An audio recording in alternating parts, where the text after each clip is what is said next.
Student, आज हम करने जा रहे हैं +2 बिजनेस स्टडी का चैप्टर 4 जिसका नाम है planning and types of plan. इस चैप्टर का आज हमारा ये सेकंड लेक्चर है और लर्निंग ऑब्जेक्टिव के अंदर बता दूं आपको कि हमने फर्स्ट लेक्चर के अंदर किया था इसका मीनिंग, डेफिनेशन, फीचर्स और इसके इम्पोर्टेंट। ये हमने फर्स्ट लेक्चर के अंदर कर लिया है और अगर आपने नहीं देखा है तो पहले ये फर्स्ट लेक्चर आप देख लें। आज के लेक्चर में हम सेकंड लेक्चर में करेंगे इसकी लिमिटेशन और इसकी प्रोसेस। ये हमारा होगा आज सेकंड लेक्चर।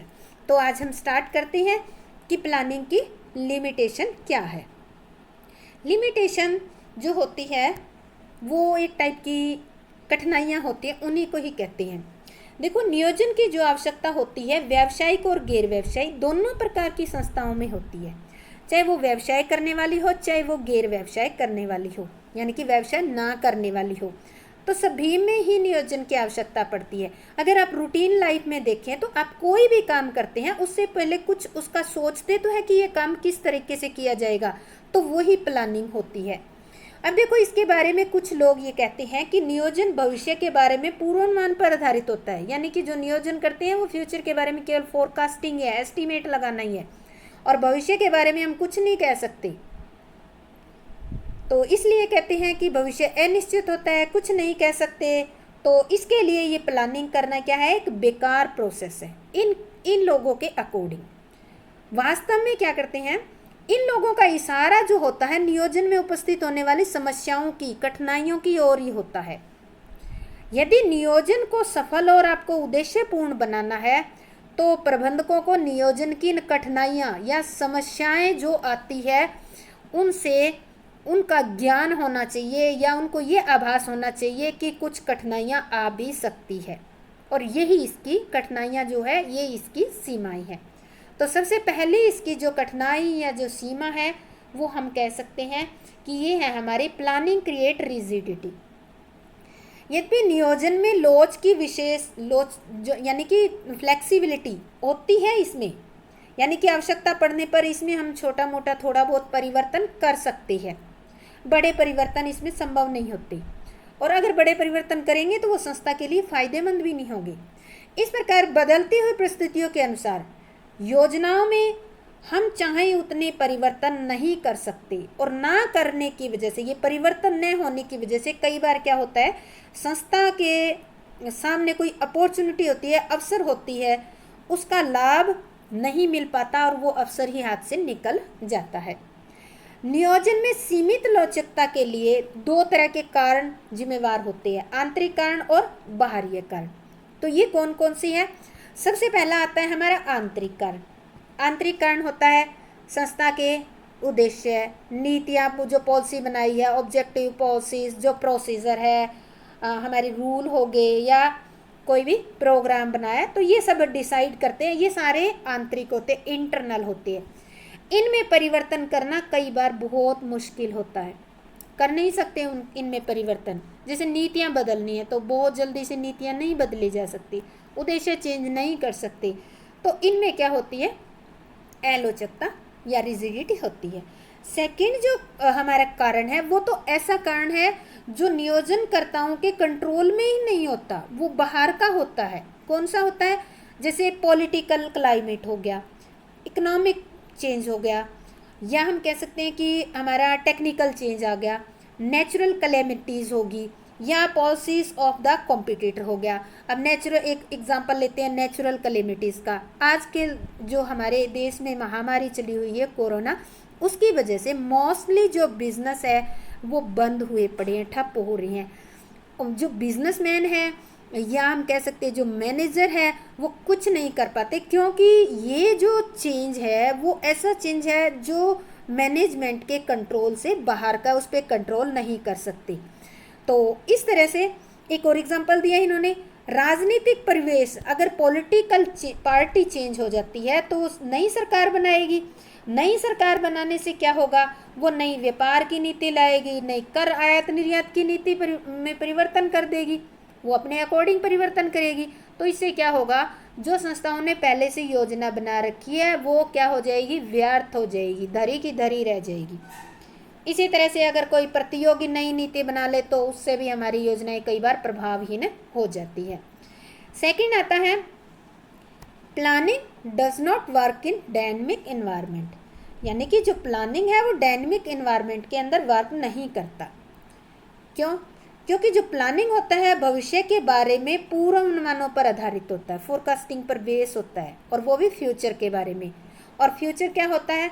अनसर्टेन होता है, और इसमें चेंज भी होता है। अनसर्टेन तो होता ही होता है, इसमें चेंज भी होता है। तो हमने जो प्लान किया है, जो फोरकास्टिंग की है, वो सही हो ये कोई गारंटी नहीं होती। तो योजनाओं को अगर आपको सफल बनाना है या सफलता की प्राप्ति का आधार मान रहे हो इस तरह से, तो आप एक प्रकार से अंधेरे में तीर चलाने के बराबर है, क्योंकि योजनाओं की अवधि जितनी लंबी होगी वो योजना उतनी ही कम प्रभाव दिखाएगी। इसीलिए इन्होंने कहा है कि नियोजन जो होता है परिवर्तनशील वातावरण में काम नहीं करता। एग्जाम्पल लेते हैं। एक कंपनी ने पूर्वानुमान लगाया कि सरकार शीघ्र ही किसी विशेष उत्पाद का निर्यात खोलने वाली है, और इस उम्मीद में उस कंपनी ने क्या किया? उत्पादन शुरू कर दिया। लेकिन सरकार ने क्या किया? वो निर्यात खोला ही नहीं। तो इस तरह से उस कंपनी का क्या हो गया? अनुमान गलत हो गया। गलत अनुमान होने के कारण उसको क्या हुआ? लाभ की जगह पर हानि उठानी पड़ी। तो इस तरह से इसमें नुकसान भी हो सकता है अगर अनुमान गलत हो।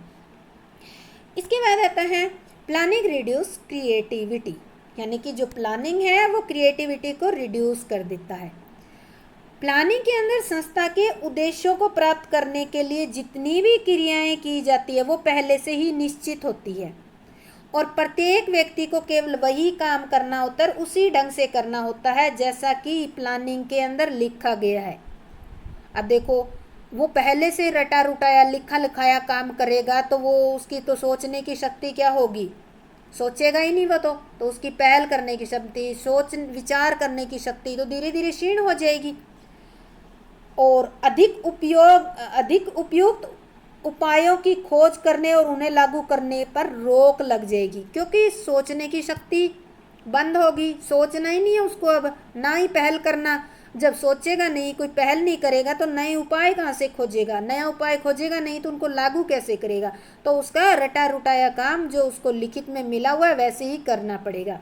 अब टेरी कहते हैं, इसके बारे में परिभाषा देते हैं कि नियोजन कर्मचारियों की पहल क्षमता का गला घूंट देता है और उनको लोचहीन ढंग से काम करने के लिए मजबूर करता है। ठीक ही कहता है ये, क्योंकि प्लानिंग के अंदर तो जैसा जो लिखा है वैसा ही काम करना होता है। तो इसके बाद आता है अगला हमारा प्लानिंग इन्वॉल्व ह्यूज कॉस्ट, बहुत बड़ी लागत आती है प्लानिंग करने पर। ये वर्ड जितना छोटा है ना उतना ही ये महंगा भी है, और इसकी प्रोसेस उतनी ही बड़ी है। इसका रास्ता जो है बहुत लंबा है, बहुत टाइम लगता है।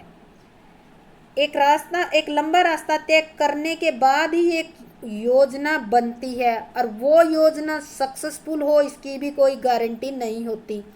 तो इस लंबे रास्ते को पार करने में भी बहुत लंबा, यानी कि इसको बनाने में भी बहुत टाइम लग जाता है, और इस पूरे समय में जो प्रबंधक ये योजना बनाता है उसके लिए बहुत सारी सूचनाएं कलेक्ट करनी पड़ती है, उनका विश्लेषण करना पड़ता है। तो इस प्रकार बहुत सारा समय, खाद और पैसा और उसकी मेहनत लग जाती है। इस प्रकार जब इतने सारे लोग अधिक समय तक एक ही काम में लगे रहेंगे तो संस्था के खर्चे क्या होंगे? बढ़ जाएंगे बहुत ज़्यादा। तो इस तरह से वो खर्चे बढ़ने की वजह से इसको कहा गया है कि इस पे कॉस्ट ज़्यादा आती है। नेक्स्ट है planning is a time consuming process.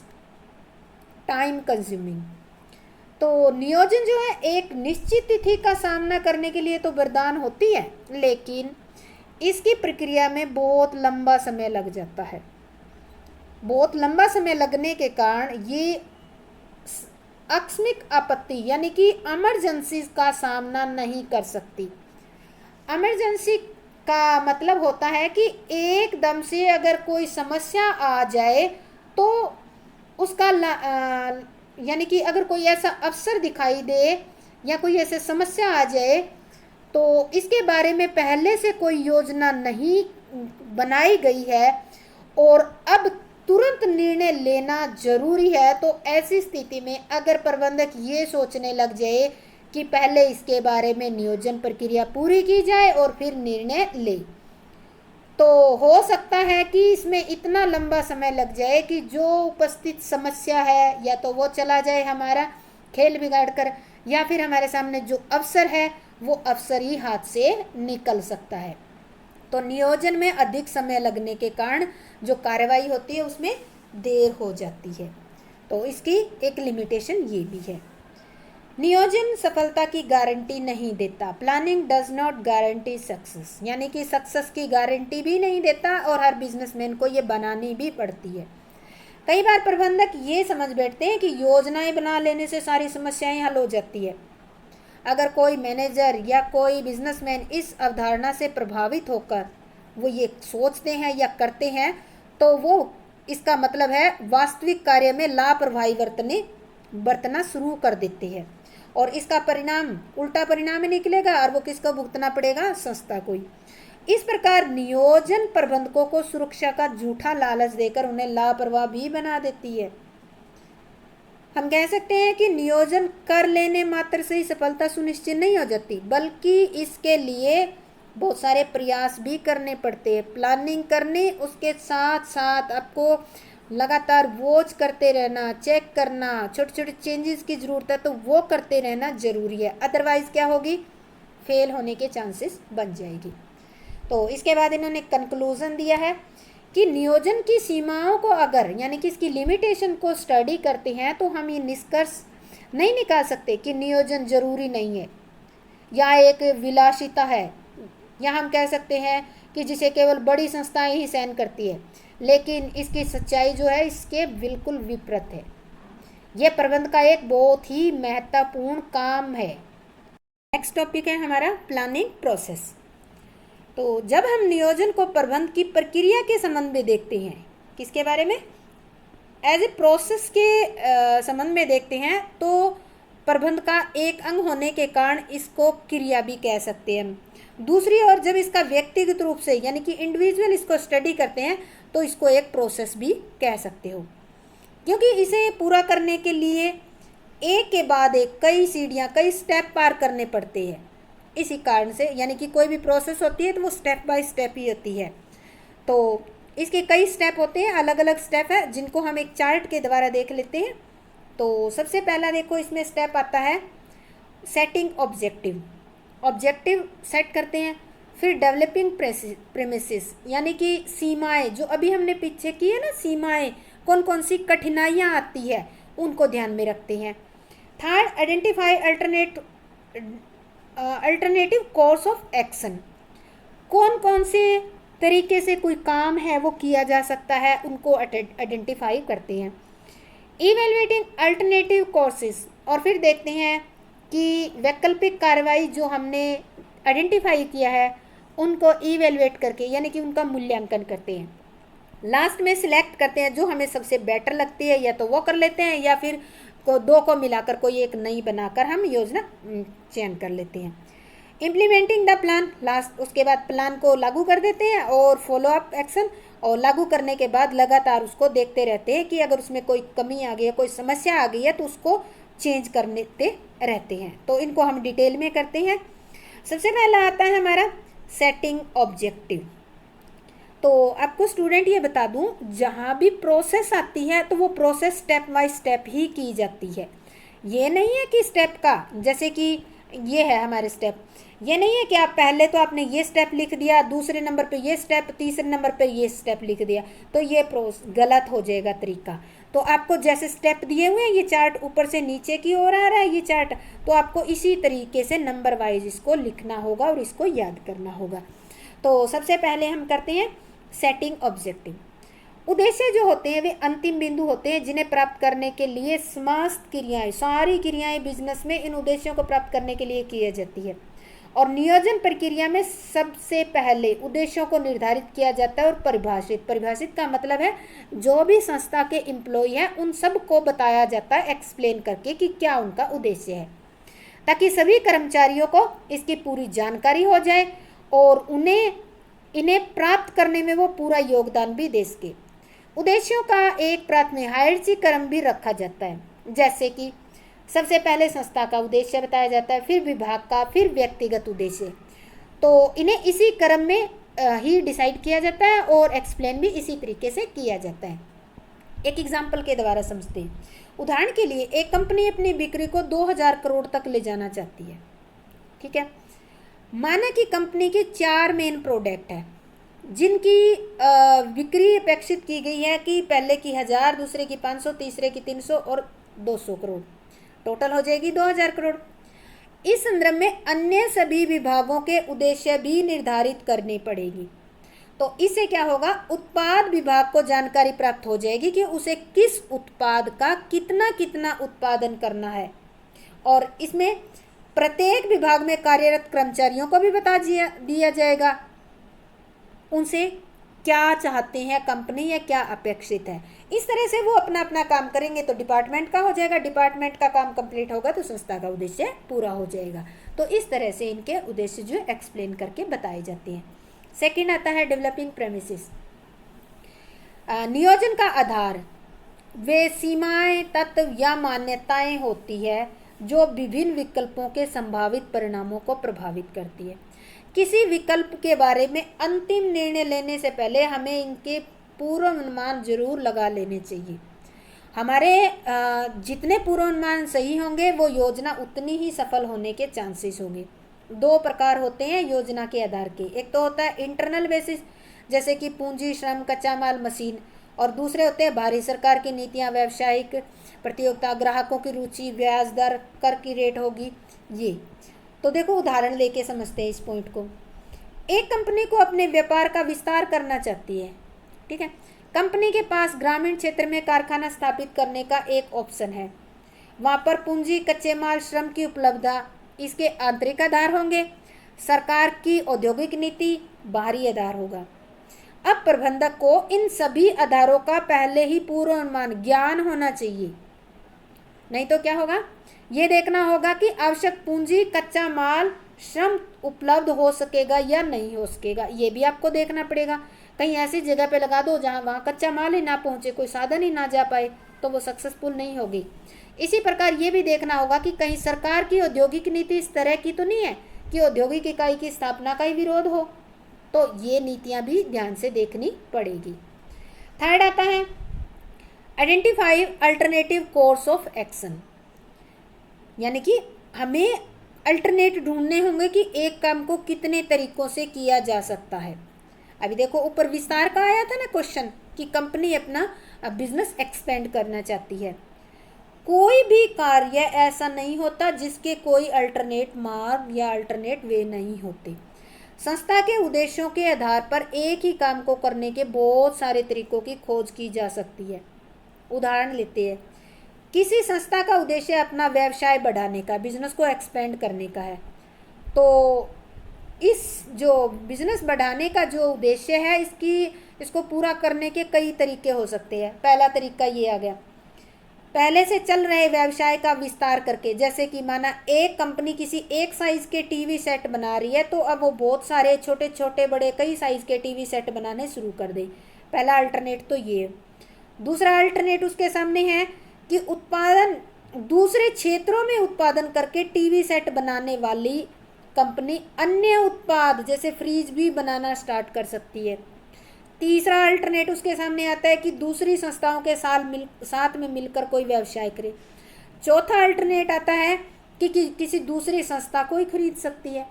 तो इस तरह से वो अपने बिजनेस को एक्सपेंड कर सकती है। अब देखो आइडेंटिफाई हो गए हमारे सामने। आइडेंटिफाई होने के बाद ऑप्शन बाद में इनको इवेलुएटिंग किया जाता है, यानी कि मूल्यांकन। इवेलुएटिंग अल्टरनेटिव कोर्स, वे सभी विकल्प जो मिनिमम प्रिलिमिनरी क्राइटेरियाज को जो पूरा करते हैं या कम से कम जो शुरुआती मापदंड है उन पर खरे उतरते हैं, तो उन्हें डीप स्टडी के लिए चुन लेना चाहिए। और यहाँ पर यह भी देखा जाएगा कि प्रत्येक विकल्प जो है संस्था के उद्देश्यों को कहाँ तक पूरा करता है। विभिन्न अल्टरनेट का मूल्यांकन करने पर एक समस्या आपको ये सामने आएगी कि सभी विकल्प जो है उन सब के अपने अपने गुण होंगे, अपने अपने दोष होंगे। किसी एक जो विकल्प है किसी एक मापदंड पे खरा उतरेगा तो दूसरा हो सकता है किसी दूसरे मापदंड पे खरा उतर जाए। उदाहरण लेते हैं, एक विकल्प बहुत ही लाभदायक हो सकता है लेकिन उसमें बहुत ज़्यादा पूंजी की ज़रूरत होगी और लाभ कमाने की जो टाइम पीरियड है वो बहुत ज़्यादा लंबा होगा। एक दूसरा विकल्प ये भी हो सकता है, पूंजी तो कम चाहिए, लाभ भी जल्दी जल्दी मिल जाएगा, लेकिन क्या होगा, वो ज़्यादा लाभदायक नहीं है। तो दोनों में ही खतरा नज़र आ रहा है। तो ऐसी जब सिचुएशन आ जाती है तो जो प्लानिंग करने वाला जो मैनेजर होता है वो दो या दो से अधिक जो ज़्यादा ऑप्शन होते हैं उनको मिलाकर एक नया विकल्प, नया अल्टरनेट ढूंढ लेते हैं। फिफ्थ आता है सिलेक्टिंग एन अल्टरनेट। अब देखो, हमने इवेलुएटिंग कर लिया, विभिन्न विकल्पों का मूल्यांकन करके सर्वश्रेष्ठ विकल्प का, सबसे अच्छे विकल्प का चुनाव किया जाता है और कई बार मूल्यांकन के आधार पर एक से ज़्यादा विकल्प एक जैसे गुणों वाले प्राप्त हो जाते हैं। कई बार तो ऐसे हो जाते हैं दो या दो से ज़्यादा विकल्प एक जैसे नेचर की दिखने लग जाती है और भविष्य की अनिश्चितता को देखते हुए एक से अधिक अच्छे विकल्पों का चयन करना न्याय संगत भी है, क्योंकि कई बार अच्छे अच्छे विकल्प लगे। अगर 10 आपके सामने विकल्प है, 3 विकल्प आपको बहुत अच्छे लग रहे हैं तो आप 3 चुन लो, उसको ठीक भी है। एक विकल्प को लागू करके दूसरे को रिजर्व में रख लो।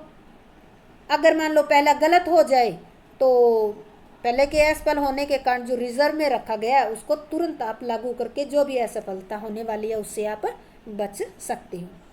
अब देखो, सिलेक्ट कर लिया हमने यहाँ तक कोई अल्टरनेट।